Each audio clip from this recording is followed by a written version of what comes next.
Hey class. First, I want to apologize for missing the last couple of weeks. As you know, my father's in the hospital and I've been helping to take care of him. Um, we are in the middle of a review getting ready to do the Civil War, but before that, we'll go on a field trip. So before we go on the field trip, I wanted to finish up a few review points. And in this little short video, I want to come back and discuss just a little bit the book we've been reading, The Little Shepherd of Kingdom Come. It was written by John Fox, and Fox was born just down the road here in Paris, Kentucky, and he was born during the Civil War. His dad was a schoolmaster over there, so he got a great education, and ultimately he went to Harvard and became a pretty good writer. However, eventually he moved to Virginia, but it was his association with the Appalachian area and especially the Kentucky Cumberland area that created the background for a lot of his writing. His two most famous works are The Trail of the Lonesome Pine and this book that we're reading, The Little Shepherd of Kingdom Come. It's interesting, The Little Shepherd of Kingdom Come, I believe, was one of the first books in America, an American written novel that sold 1 million copies.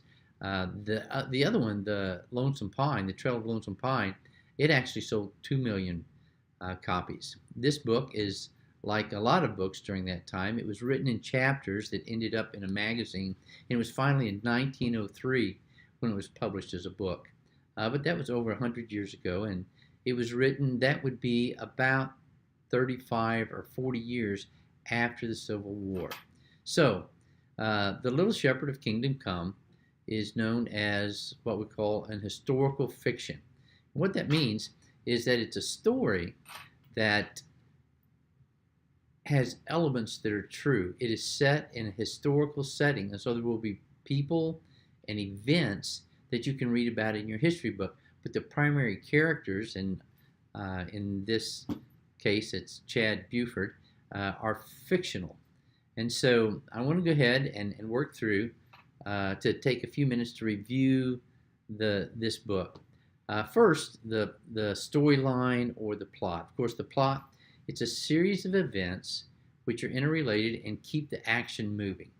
The various events in the plot have consequences, and these consequences lead to the next thing that happens. And so that's true in the storyline or plot of all novels. In The Little Shepherd, the plot begins with Chad of questionable background. He is later known as Chad Buford, but he's left as an orphan because of a terrible plague that's coming down through the mountain. And he's fleeing, in the beginning of the story, old Nathan, who wants to take him after his adoptive parents have died and indenture him as a servant for 7 years. And so he leaves and he shows up a little further down the mountain, not back into the bluegrass area, but a little further down, and he meets the Turner family and he lives with them for a while. And so the first half of the book continues with the story of him getting integrated into this a bit more civilized culture, but the journey continues down the creek, down the Kentucky River to Frankfort, and he ends up here in Lexington, and where he transforms basically from a mountain man to a bluegrass gentleman. The second half of the book begins with the Civil War. It's breaking out just as Chad is getting accustomed to this bluegrass life, and it's here that it's much more historical. You read about John Hunt Morgan. You read about when Morgan comes into Lexington, when the Union troops come and they take over Lexington, and you'll read about a few battles and events that take place. I guess Fox really enjoyed Morgan. Morgan was from Lexington, and you can go visit his house down near Gratz Park, pretty close to Transylvania. So the plot goes through this early growing up, and then the plot switches. He's a little bit older. The Civil War begins, and his actions and choices during the Civil War are a big part of him growing up. So there's some real clear themes in the book. Let me talk about themes. An overall theme in the book is coming of age. It's sort of rags to riches or rags to respectability. novel, but it's a coming of age, and by that I mean when you're young and naive, a lot of decisions are made for you, but as you get older, you're faced with decisions that will shape the rest of your life, and you have to face these decisions. I like for seventh graders because um, it's a age of um, oh, it's an age for you where you're going to be facing a lot of questions. And so early in this story, while he was praying, Chad cries out, God, I ain't nothing but a boy, but I got to act like a man now.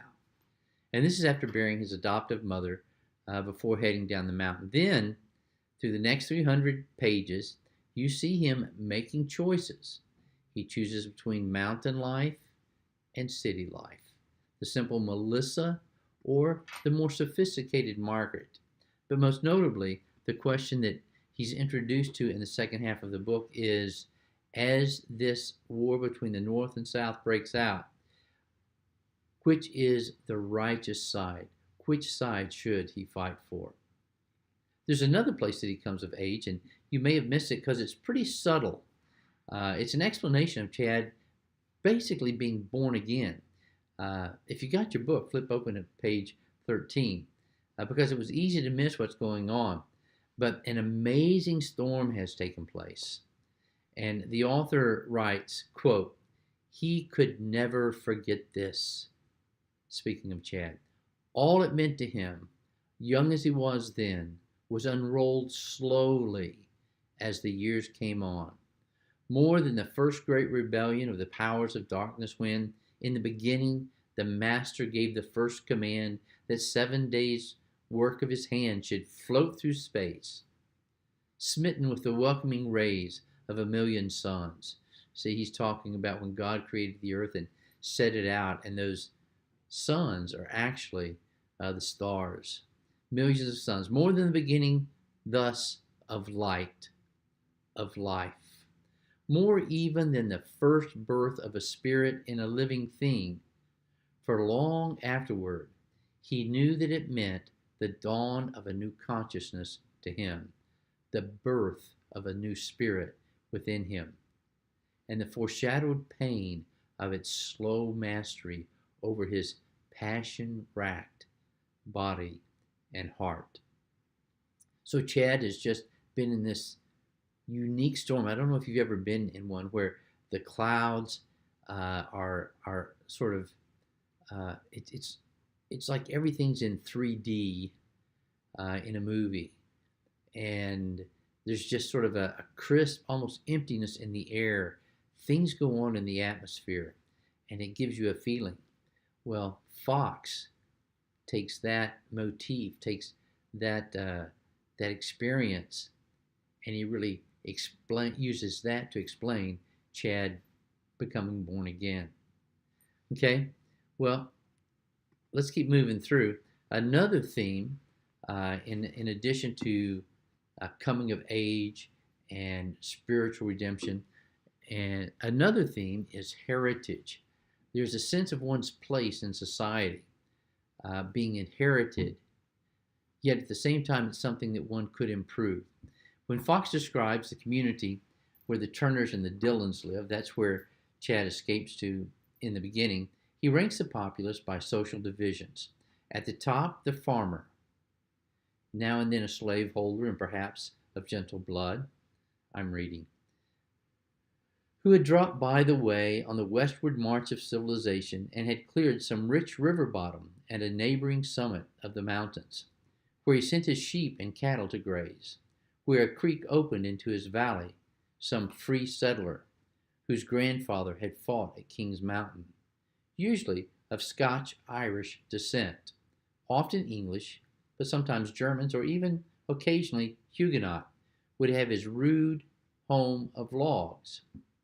Under him, and in wretched cabins, at the head of the creek or on the washed spur of the mountain above, or in some deadening, still higher up and swept by mist and low trailing clouds, the poor white trash. worthless descendants of the servile and sometimes criminal class. This is when Chad first goes to school and he looks at the kids, and he can tell by looking at them the ones who are the sons of farmers, and the others who are laborers, and then those who are basically what he calls white trash. You can read about that on page 34 and 35. And so there's this sense of a heritage. Where did I come from? Who am I? Where do I fit in society? But you're not bound. And the book is about trying to find not just who you are, but what you can achieve. And so another theme that's really closely related. So there's this whole idea of coming of age. You come of age spiritually. And then it talks about heritage. And then another theme that you're going to find in so many of the books you read here at Mars Hill is free will and fate. And this is closely related to heritage. How much of heritage shapes who you are, and how much can you change? How much of a difference can your choices make? When you finish the story, it seems as though that what happened at every turn was already a part of what would follow. You know, when you read a story, you see how everything fell in line. But the reader is given access to Chad's mind and his thoughts as he goes through these steps. And he's making these decisions. And so there's really no pat answer to this question. Is everything in life already determined, or am I a product of my choices? But I like the way Fox creates a world in which the two possibilities are sort of married together, and it produces the outcome of a life. And so pay attention to this sense of destiny and purpose and overriding direction. But look and see how Chad struggles at each point as he moves ahead to figure out what is true, what is right, and what is good. And so these two themes are really revealed as the story in the storyline has Chad seek out both his heritage, where he comes from, and if you've read the story, it's pretty interesting how that ends up, and makes decisions about his future. The theme is developed as Chad continually chooses the noble path. And then in the end, he finds out that he actually is related to Colonel Buford. So he achieves a sense of personhood, of who he really is, through the choices he makes. And based on these two themes, you see a third expression of coming of age, discovering who you are, partly because of destiny, but also because of the choices that you make in relation to that destiny. There's a lot of symbols in this book. It's written in 1903, and it's set in Appalachia, especially the Cumberland Valley or the Cumberland Plateau. And so a lot of the symbols, like the mountain laurel, the sun, are very earthy symbols that represent life and death. And so I'm not going to talk about that today because I'm trying this video out to see if it works. So I hope you enjoyed reading The Little Shepherd of Kingdom Come. Like I said, I think it's a great book for 7th graders at Mars Hill. You're on the same journey as Chad. Like him, you'll have some questions about why things happen the way they do, and you will be called to choose how you're going to live your life. More than likely, you will meet several people of the opposite sex in whom you could be interested, just like Chad met both Melissa and Margaret. I hope that you will consider the values that person holds as the key to your final choice. And just like Chad had to make that difficult political choice, north or south, you one day will have to help make those kinds of decisions for Kentucky. A big part of your education here at Mars Hill is to prepare you to understand the way the world works and how you can make wise decisions that affect both the civil, religious, and cultural world in which you live. So I like the fact that Fox points out that conversion is a beginning and that the new light is meant to, as he says, master the passion racked bodies and hearts of young men and women. Like I said, you're on a journey. I'm glad we're on this journey together. I hope as you read through and you lived Chad's life with him, that it spoke to you in some ways that'll make some significant differences. So these themes that we start, they are going to continue throughout your reading list as we go through. And the final, the sort of the capstone book is going to be Brothers Karamazov. And I promise you, I will come back to this book 6 years from now, and I will show you themes that began here that Fyodor Dostoevsky will answer for you. So God bless you. And again, I am sorry that I had to miss class the last couple of weeks. I'll look forward to the field trip this Monday.